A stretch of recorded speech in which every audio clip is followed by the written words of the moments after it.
the one, the only, Red Lightning, the Sultan Earl of Eargasm, the Crimson Cat with the ruby red threads. Here he is, ladies and gentlemen, Red Lightning. Thank you very much, Mr. Kaufman. I know many of you folks out there ain't never heard of me before, but I guarantee you one thing. Before the show's over, you ain't gonna forget me. Okay, boys, let's go.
Thank you, Red.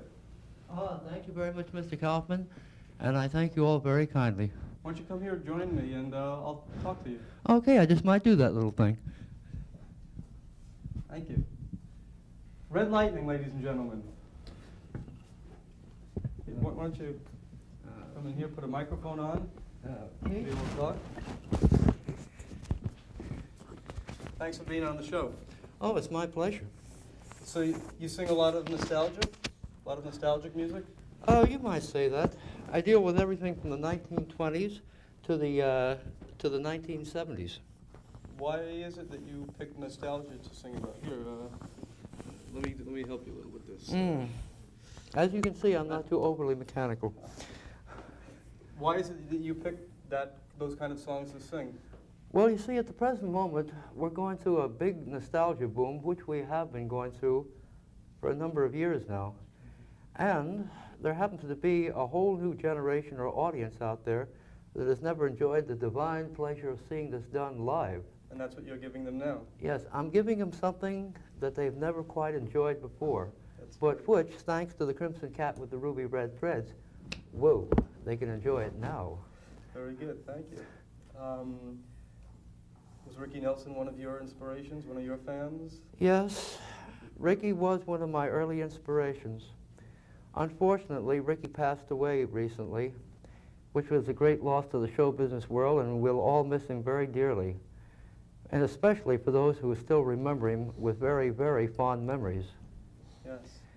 So, Mr. Kaufman, if it's all right with you and the listening audience out there, I would, in my own proud yet humble way, like to do a brief tribute to the late Ricky Nelson. May I? Sure. Red Lightning's tribute to Ricky Nelson. Ricky, wherever you are, this one's for you. Hey, hey, hello, Mary Lou, goodbye heart, sweet Mary Lou, I'm so in love with you. I knew, Mary Lou, we'd never part, so hello, Mary Lou, goodbye heart. Thank you. Thank you. Thank you, Mr. Kaufman. Well, how are you doing? How's your career going? Well, it's popping rather nicely now. Recently I got an invitation from Miss Nan Mason of the Playboy Club to appear at the new Playboy Club at 511 Lexington Avenue. That's great.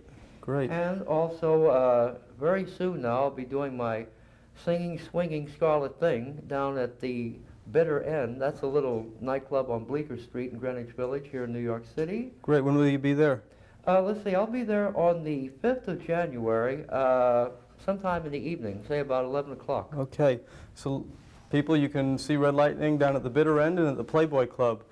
What has been your biggest gig to date? You know, your biggest appearance yet? Well, as of this date, I would say the biggest one I've had so far was not too very long ago when I appeared with Sammy Davis Jr. at this benefit show they're holding at a hotel, I believe it was on 73rd Street and Broadway, somewhere in that area. And I found out one thing about Sam. He is a very nice little guy. Believe me, when you see him on camera, that's not just an act. He really is a very nice little guy. In fact, he even sent me a letter of congratulations. Great. And also, it was more or less a little pep talk. So would he actually recognize you today? Oh, yes. In fact, recently, I say about, well, just a little under a year ago, when I was coming out of the Hotel 14 next to the Copacabana nightclub, Oh, yes. Sam was just popping out of his limousine. And he took 3 big steps and then suddenly stopped dead still. He says, "Hey, man, I know you." I said, "You bet your life you do, Sam." He says, "Yeah, but where do I know you from?" I said, "I'll give you a rough idea." Blah, blah, blah, blah, blah, bam, boom. He says, "Hey, the cat with the crazy red thread." I said, "Right, you know." Oh, that's great. That's great. Are there any famous people who have asked you for your autograph? Oh, yes. Let's see, for instance, when Craig Tennis got me on the Tonight Show with Johnny Carson, you know, I didn't know whether Johnny pulled it as a gag or not, but, you know, he comes up to me with that little sheepish boy smile of his, and he says, "Can I have your autograph," you know? So Johnny Carson has your autograph. Yeah, I don't know what he did with it. He may be using it as wallpaper, but he got it. When did you appear on the Johnny Carson show? Let's see, roughly speaking, that was a couple of years ago, but I'll never forget it. Oh, and incidentally, Johnny Carson is another one I'd like to tell you about personally. He is a very nice person to work for and work with. Well, that's very good. That's very good. I understand that you're related to famous people? Yes, quite a few. Who? Well, let's see. For instance, if you'll take a very close look at the Declaration of Independence, I know, I haven't got my copy with me either. But be that as it may, my great-great-great-great-grandfather was Matthew Thornton, the last signer of the Declaration of Independence. And I'll I have to had... believe you on that, I guess. And one of my relatives, you know, was a deputy sheriff out in Tombstone, Arizona, you know, where they had the famous gunfight at the OK Oh, really? Corral. What was his name? His name was, wait a minute, Charles Thornton. He was just a deputy to the sheriff out there. Let's see, I believe the sheriff at the time was Wyatt Earp, and my ancestor was Charles Thornton, one of his deputies. So, you seem to have your family last name is Thornton. Yours is Lightning. Obviously, that's not your name given at birth. We won't go into, you know, where you got it. We'll keep the mystique. Well, I don't mind telling you. Oh. Because, you see, ironically, my name Thornton was taken from the god of lightning and thunder, Thor. You get it? Yes. Lightning. And Lightning is what you've adopted. Mm-hmm. You have a lot of other nicknames. I tried to introduce you with some of them. What are some others? Well, in many magazine and newspaper accounts, which I've saved copies of, done all the way from California to New York and so on, reporters have given me such colorful titles as the Crimson Cat with the Ruby Red Threads, the Lightning Lad with the Atomic Tonsils, the Mad Merry Messiah of Musical Mayhem, That's good. the Ruby Red Rocker of Rock and Roll. Oh, I could go on and on forever. So these are names that have been given to you rather than you making up for yourself. Oh, believe me, I didn't pull these out of the air. I pulled them right out of the newspaper accounts themselves. Excellent. So are you scared maybe of someone else using the names given to you and capitalizing on that? Well, I thoroughly realize what I've got on my hands in the way of original creativity, especially money-making, audience-grabbing creativity.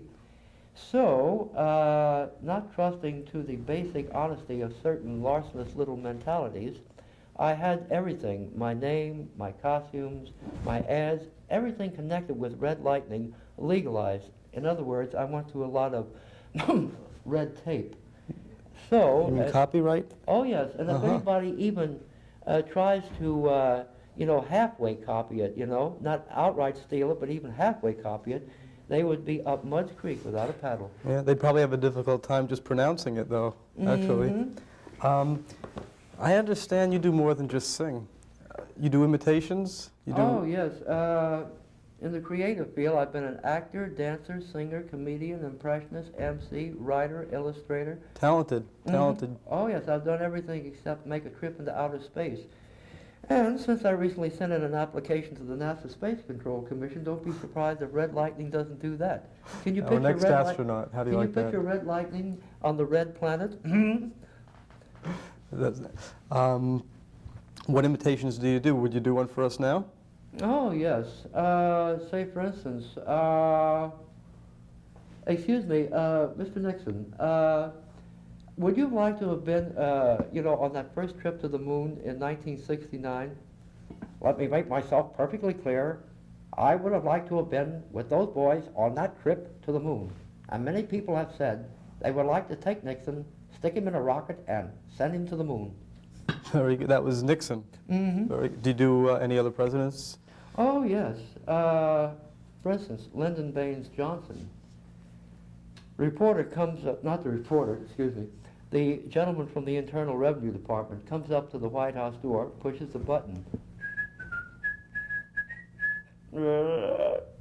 Excuse me, sir. Are you President Lyndon Baines Johnson? My good friend. Excuse me, sir. I'm from the Internal Revenue Department. Come on in, stranger. Excuse me, sir. Just for the records, how many people are living here at the White House? Well, there's Lucy Bird and Linda Bird and Lady Bird. Excuse me, they all live with you here at the White House? Yes, sir. Ever since my administration began, this whole place has been strictly for the birds.